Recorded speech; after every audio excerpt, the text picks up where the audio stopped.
বিসমিল্লাহির রহমানির রহিম। যারা আমার সঙ্গে আছেন সবাইকে আসসালামু আলাইকুম।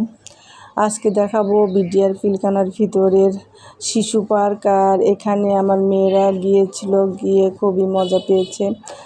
আর ওদের খুবই পছন্দ দোলনা, আর সে দোলনাও ছিল। আর আমি শুধু আশেপাশের দৃশ্যগুলো দেখছিলাম, যেগুলো আসলে মন ভোলানোর মতো জিনিস, এত সুন্দর। আর 3টা পুকুর পেয়েছি ও আমার ভাস্তার বাসায় যেতে মানে চোখে পড়লো 3টা পুকুর। তো ও বলেছে যে আরও অনেক পুকুর আছে ওই সাইডে।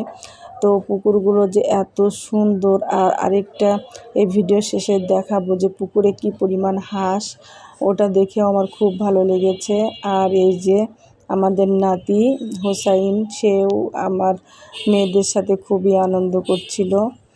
আর আসলে চারিদিকে যেগুলো দৃশ্য কোনটা রেখে কোনটা ভিডিও করি সেটাই খুঁজে পাচ্ছিলাম না। আবার ভয়ও পাচ্ছিলাম যে কেউ কিছু বলবে কি না, যে ভিডিও করা নিষেধ এই সেই। অনেক সময় দেখা যায় যে অনেক জায়গায় ভিডিও করতে গেলে বলে যেগুলো ভিডিও করা যাবে না। তো কেউ নিষেধ করেনি, তারপর একটু ভয়ে ভয়ে করলাম, আসলে মান ইজ্জতের বিষয় যদি না করে। তো আমার মেয়েদের খুবই পছন্দ দোলনা, আর তারা এই যে ফ্রি ফ্রি দোলনা পেয়ে গেছে। আর এখানে সবচেয়ে ভালো যে কোনো গ্যালজাম নেই, বাহিরের কোনো ছেলেপেলে আড্ডা নেই, কিচ্ছু নেই। যার যার মতো একটু ঘুরতে পারে আলাদা আলাদাভাবে। আর এরকম পরিবেশ হলে কিন্তু বাচ্চাদের জন্য খুবই ভালো।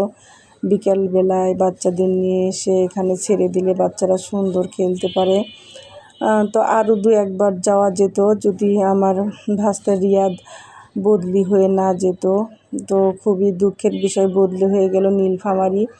আর অত দূরে তো আর আমাদের যাওয়া সম্ভব না, এখানে বাসার কাছে, তাই প্রথম আসলাম। তো আসলে কোথাও বের হওয়া হয় না বিশেষ কারণ ছাড়া। তো আমার মেজো ভাই অনেক অসুস্থ ছিল, ঢাকায় আসছিল ডাক্তার দেখাতে, আর সেই সুবাদে আমরা এখানে এসেছি। তা না হলে আসলে ও অনেক দিন ধরে পিলখানায় আছে। আজ যাই কাল যাই, আসলে যাওয়াও হয় না। ও ব্যস্ত থাকে, ও আসতে পারে না। আর এবার আমার মেজো ভাই আসছে বলে আমাদের আসলে আসা, তা না হলে আসা হতো না, কোনো মতেই আসলে আসা হতো না। আর ভাই অসুস্থ, যার কারণে অনেক ঝামেলা রেখেই আসতে হয়েছে। আসলে জীবন থাকলে ঝামেলা থাকবেই, দুঃখ কষ্টও থাকবে, সব কিছু সমস্যা নিয়েই সবার জীবন। আর এই যে ভাইয়ের দেখে আবার ওই যে অনেকে বলে না, রথ দেখাও হলো, কলা বিক্রি করাও হলো। তো আমাদের সেই অবস্থা। ভাইকে দেখে ফেরার পথে অনেক কিছু দেখা হলো, যে শিশু পার্ক, তারপরে চিড়িয়াখানা, যেটা আমি আগামী পর্বে দেখাবো, কারণ চিড়িয়াখানা অনেক বড়। তো সেখানে অনেকগুলোই ভিডিও করেছি, তো একদিনে দেখানো সম্ভব না, যার কারণে ভিডিওটা আমি 3 ভাগে ভাগ করে প্রথম পর্ব দেখিয়েছি। আজকে এই যে এগুলো দেখাচ্ছি, আর পরের দিনে চিড়িয়াখানা দেখাবো। আর পুকুরের মধ্যে এত হাঁস, এটা দেখে আসলে চোখ আটকে যাচ্ছিল। আরেকটা জিনিস, যে এই যে আমার মেয়েরা যখনই বলেছে যে চিড়িয়াখানায় যাব, আমার ভাস্তে কিন্তু সব কাজ ফেলে ও রওনা দিয়েছে ওদের নিয়ে। আর তার আগে দেখায় এই যে হাঁসগুলো, এখানে আসলে আমার চোখ আটকে গেছে হাঁস দেখে। এত পরিমাণে হাঁস, এখানে পাতি হাঁস আছে, রাজহাঁস আছে এই পুকুরে। আর এত সুন্দর ঘাট বাঁধানো, এখানে হাঁসগুলো সুন্দর করে গোসল করছিল, আর সুন্দরভাবে ওরা চলাফেরা করছে, এটা দেখতে আসলে অনেক ভালো লাগছিল। তো আমার ওই যে মেয়েরা যখনই রিয়াদকে বলেছে যে ভাইয়া আমরা হচ্ছে চিড়িয়াখানা দেখবো, এখানে দেখেছি যে লেখা আছে ওপাশে ময়ূর আছে, তো ও সাথে সাথেই নিয়ে আসছে যে চলো তোমাদের ঘুরিয়ে নিয়ে আসি।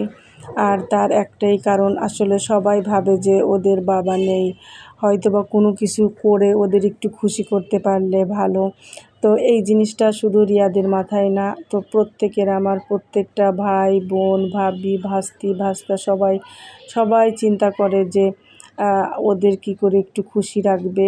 আমি পারি না, যেটা আসলে সবসময় ওদের সাথে থাকি, আমি তো ওইভাবে সব জায়গায় ঘোরাতেও পারি না। আবার সংসারের কাজ কাম, সবচেয়ে বড় কথা টেনশান ভিতরে থাকলে আসলে কোনো কিছুই ভালো লাগে না, মাথা সব সময় মানে টেনশানে ঘুরে, আর মেজাজও গরম হয়ে যায়, ভালো লাগে না। আর যখন বাহিরে যাই বা বাড়িতে যাই, যেখানে যাই, সবাই ওদের এত বেশি ভালোবাসে। সব সময় চায় যে বাবা নেই, মেয়েদের জন্য একটু খুশি হয় এমন কিছু করি। যা হোক, এ কারণেই আমার ভাতিজা রিয়াদ বারবারই বলছিল যে আগে চিড়িয়াখানায় ঘুরিয়ে নিয়ে আসি। তো আমি ওকে বললাম যে না, একবারে বের হব, কারণ অত সময় নেই, একবারে যাওয়ার পথে ঘুরে ঘুরে তারপরে চলে যাব। তার জন্যে এই যে এত ঘোরাঘুরি, বাচ্চারাও একটু ঘুরতে পারলো আর আমারও অনেকটাই ভালো লাগলো যে এই সুন্দর দৃশ্য দেখে।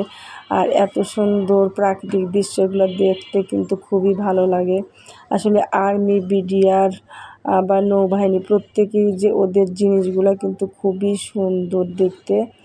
আর বিডিআর পিলখানা এর আগেও বলেছি যে আমি এর আগে গিয়েছিলাম অনেক আগে, তো ভিতরটা এত সুন্দর করে দেখতে পারিনি, তো এবারই দেখলাম। তো এখানে আগে রাইফেল স্কোয়ার ছিল, সেটা এখন সীমান্ত স্কোয়ার না কি নাম যেন হয়েছে।